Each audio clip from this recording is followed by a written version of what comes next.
In Brockton, we swing for the fences so we can touch home. We coach in Brockton to instill the teamwork that builds a great winning tradition. We do business in Brockton because here you can find a taste of home away from home. We keep our company in Brockton because we love this city. I study and learn in Brockton to achieve my goals. When Brockton is home, everything is within reach. Hi, I'm Jessie. Hi, I'm Victoria. And you're watching Shoe City Scoop.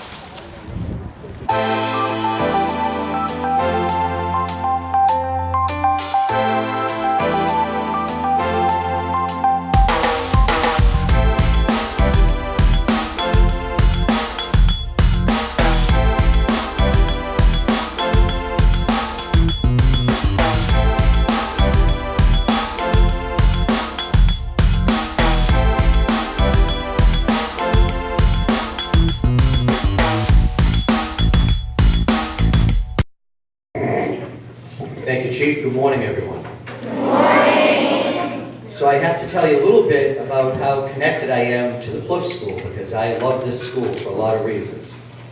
My two youngest children, I have 6 children, they're all grown up now, but my 2 youngest children actually attended this school, my son Karan and my daughter Delaney. So I used to be a parent of students here at this school. And my daughter Delaney, in fact, had Miss Nasrallah as an assistant principal long before she became a principal many, many years ago. She was the assistant principal at the Gilmore School, and my daughter Delaney had her as an assistant principal there. And I will tell you, you are incredibly lucky to have her here leading this school, because this is a very special school. It's a very special place. And, you know, we are a city of opportunity, and I think someday when you grow up, you're going to look back at your years at the Plouffe and realize what a great opportunity you had here to have the opportunity to attend school here. And then I went on to serve on the school committee, and when I was on the school committee, this was one of the schools I had Mrs. Sullivan's position. Before it was Mrs. Sullivan, I was fortunate enough to be in that seat at the school committee, and this was one of our schools, and so I used to be here every month for the PTA meeting, and was very involved in trying to support this school. So I am really, really happy to be out here to see all of you here this morning, and particularly to recognize and honor the heroic efforts of one of your fellow classmates. As the chief mentioned, it is Fire Prevention Week, and I think that Selena's actions just show how important it is, the fact that we have our firefighters out in the schools working with you guys all the time and teaching you fire safety and fire prevention, so that in the case of an emergency, you're prepared and you know exactly what to do, as Selena did. I was telling the chief earlier that, you know, my children are all in their 20s and 30s now. They still know how to stop, drop, and roll, because they learned that when they were coming to the Brockton Public Schools from the firefighters in their classrooms. So it's really important that we recognize what Selena did, but also recognize the importance of that fire prevention training and education that goes on in our schools. The timing of Fire Prevention Week is, and this event today is a little ironic, because just last night we had a major fire here in the city, if you haven't heard about it yet, down in the Campello section of the city. A very large and old building caught on fire last night. And Chief, I would just like to use this opportunity to commend you and all of the Brockton firefighters for the incredible job they did stopping that fire from spreading last night. And what could have been a horrible tragedy was prevented because our firefighters were able to get in there quickly and stop it from spreading. We could have easily lost an entire city block. Instead, we have repairable damage to one building with no one other than one firefighter sustaining any injuries. So, Chief, on behalf of the city, thank you very much.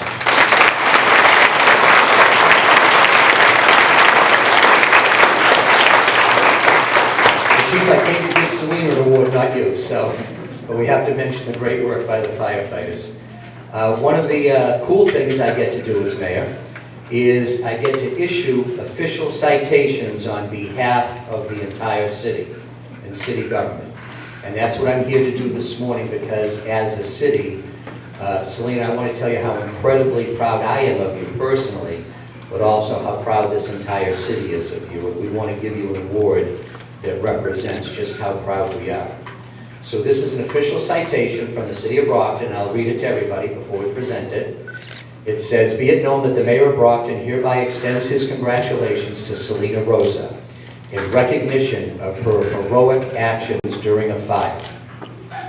Selena, your bravery in a time of adversity shows us your true character and courage. As intense flames spread throughout a multi-story building, you went up and down the floors alerting people of the fire and waking up children who were sleeping. You were selfless and you are truly a hero. The City of Brockton is honored to have you as our resident, and we hope the City of Champions will always hold a special place in your heart. Therefore, it gives me great pleasure to present this citation to you as a symbol of our appreciation."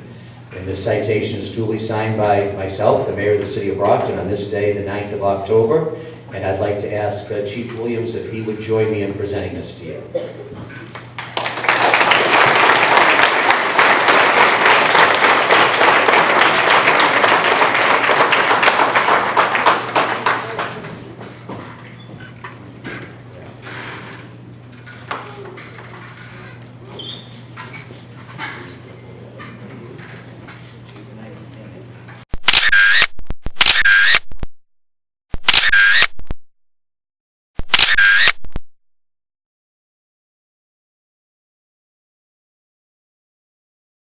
The Office of Mayor Bill Carpenter has announced a variety of new ways residents can submit tips anonymously and communicate with neighbors via telephone, internet, texting, and apps that are available on your cell phone.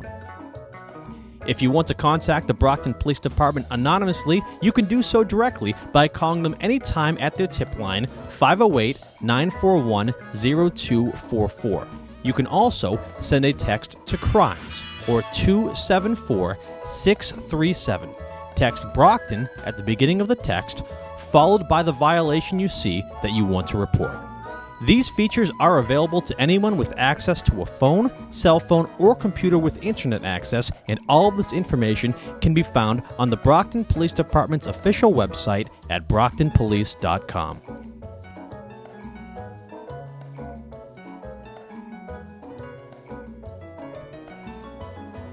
Outside of directly contacting the Brockton PD via call, text, or online message, there are a few new apps you can download to your smart and iPhones to report crimes and violations you see anonymously. My PD is an app you can download to your phone where you can submit a tip, ask the Brockton Police a question, or even commend an officer for doing a good job. You just click on what you want to do and fill out the forms provided electronically. The forms allow you to get as detailed as you'd like while submitting a report to best give the Brockton PD the opportunity to respond to your issue. You can also get My PD without downloading the app at mypolicedepartment.org/Brockton-police-department and fill out the information online just as you would the app on your phone. There's also Nextdoor, an app and website at nextdoor.com that is a private social network for you, your neighbors, and your community. It's an easy way for you and your neighbors to communicate. You can use this to talk to neighbors about anything community related, tracking down a trustworthy babysitter, asking for help looking for a lost pet, and finding a reputable mechanic to work in your car. Quickly report a neighborhood break-in, organize a neighborhood watch group, do it all with the Nextdoor app. And last but not least, See, Click, Fix. This is a feature that gained popularity following our most recent winter as a way for residents to report potholes on city streets that needed to be filled. However, it's much more than a resource to report potholes.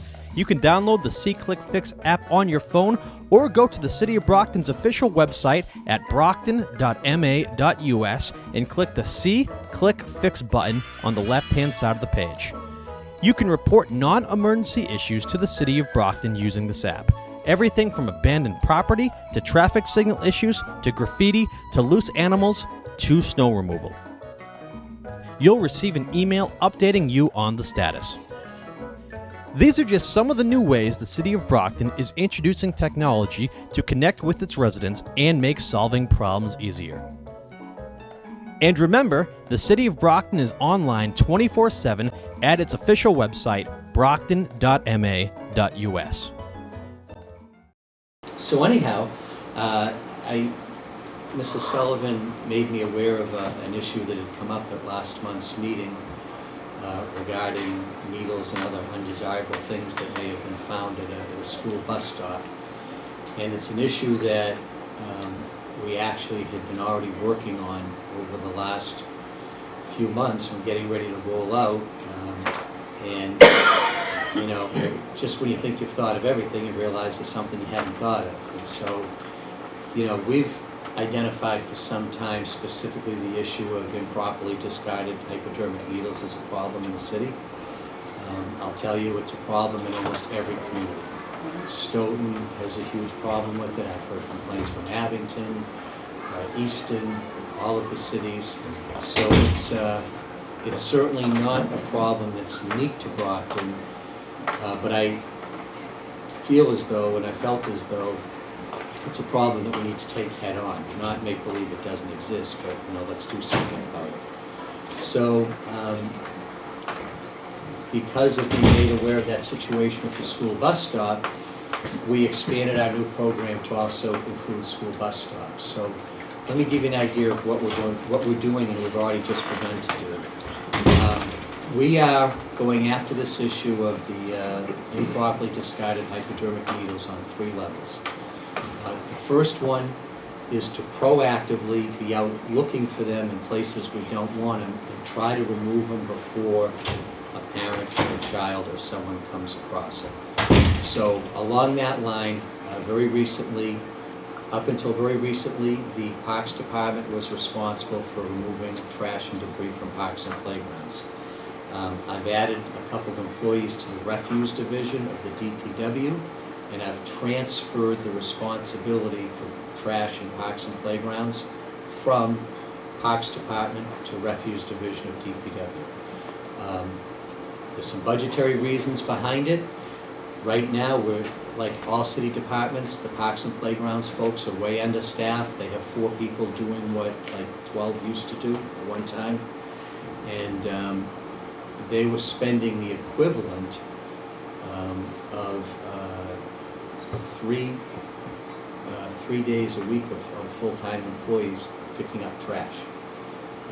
And so by transferring that responsibility to the refuse division, that's now going to free up those parks and playground workers to be doing what we really would like them to be doing, which is mowing the grass and trimming bushes and keeping the park clean and keeping the playgrounds well maintained.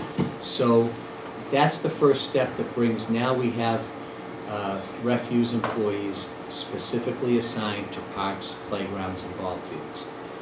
Those employees, along with the senior building custodians of all the schools, the entire school department grounds crew, our city parks department, our city DPW, I think that's most of them, along with the custodians at the library and city hall also.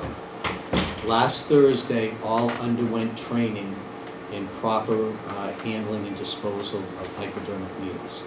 So everyone was trained last Thursday. They've all been issued gloves and shops containers, and their job duties now include, while they're out cleaning, picking up trash, cleaning parks, ball fields, playgrounds, schoolyards, that their responsibility has been expanded to proactively be looking for hypodermic needles that may be there and removing them immediately and properly, and they've been trained and equipped to do it. That gives us a lot of people on a daily basis looking around the ball fields, the playgrounds, and the parks. We added, as a result of my becoming aware of the issue that was raised here last month, we've added school bus stops to that. And the school department has, last week, provided the refuse division with the locations of all of the school bus stops. So they will be on the route along with the parks and playgrounds and ball fields to be checked regularly to be cleaned in general, but specifically to be also be looking for any improperly discarded needles. So it's an issue, but we're acknowledging it's an issue and we're doing something about it. So that's the proactive step.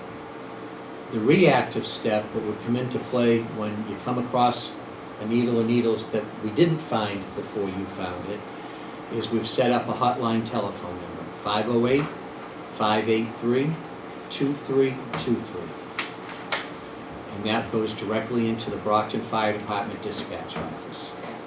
And we will be, I was actually introducing this to you first here tonight, and we'll be beginning a campaign to publicize that phone number.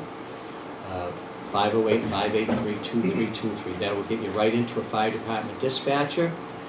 You tell them that you've come across a needle or needles and you'd like to have them removed.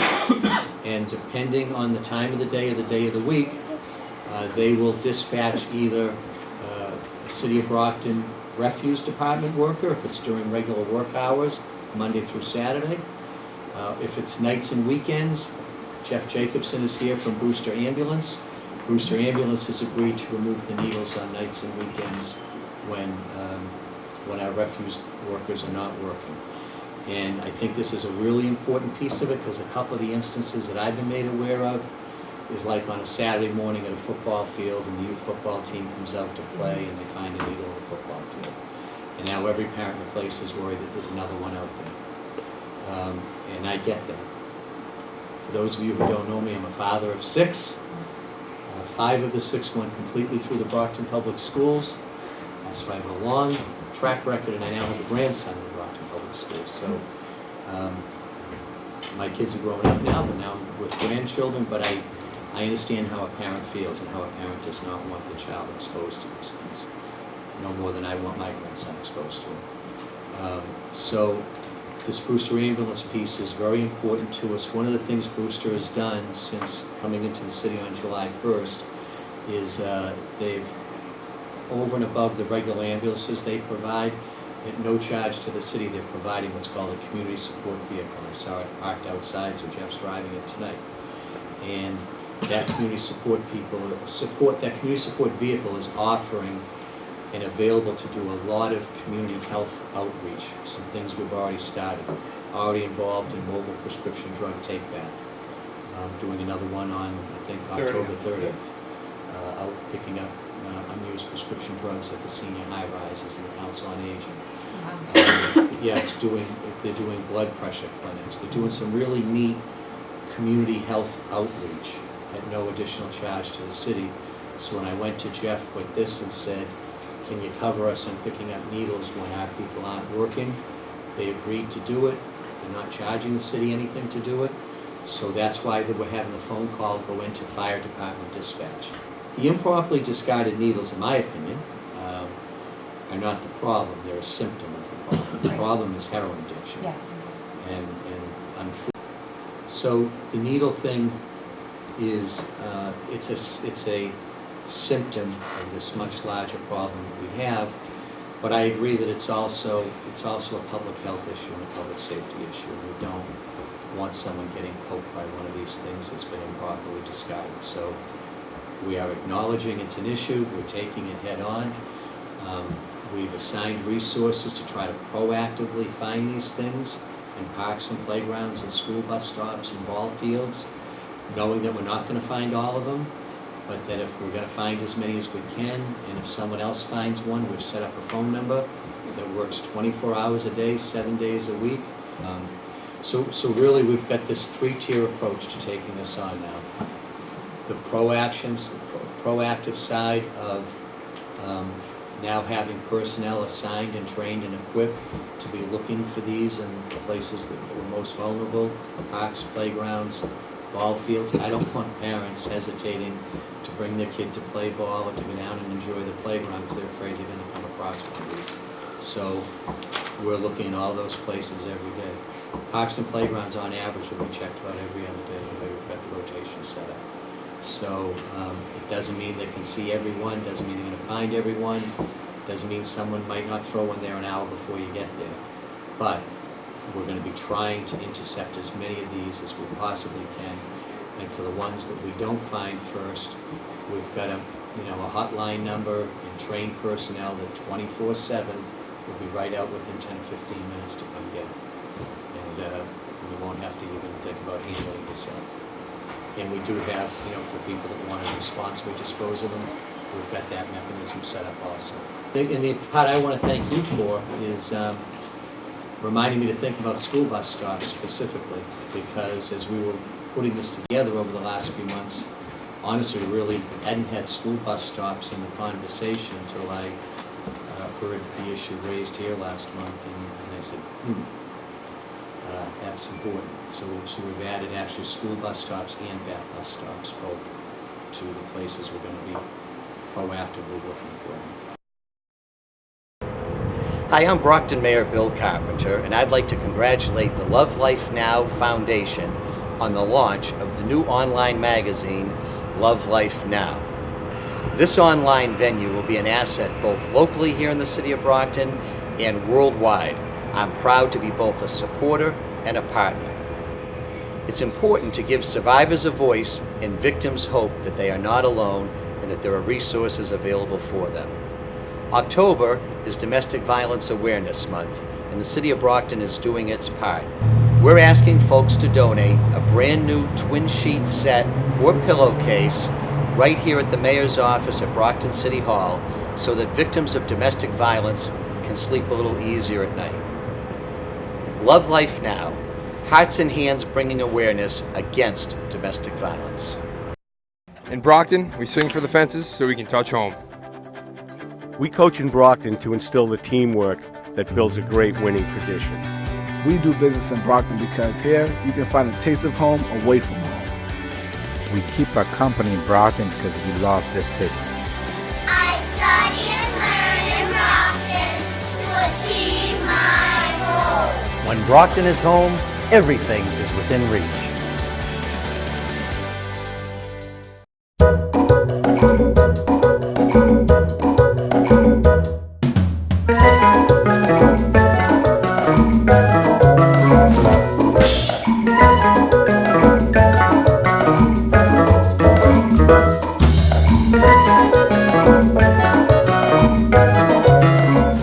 My name is Darrell Ellison, and I lost my only son, Carl Evan, in a hit-and-run accident. Carl was joy beyond words.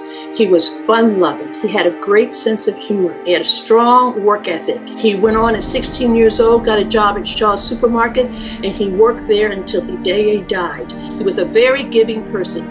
He never had any money. He was always giving his money away. He would pay for homeless people's meals, whatever he felt they needed. On Sunday, September 28th, Carl had just finished his job at Shaw's in Brockton, Massachusetts. He had crossed the street to go to the 7-Eleven. He was leaving the store at the corner of Belmont and West Street when he was struck and killed at 9:22 p.m. A surveillance camera picked up the vehicle as it was leaving the scene. Police believe the vehicle that hit Carl was a silver or gray minivan. It would have front end damage. There is a $5,000 cash reward for information leading to the apprehension of the person or persons responsible for Carl Evans' death.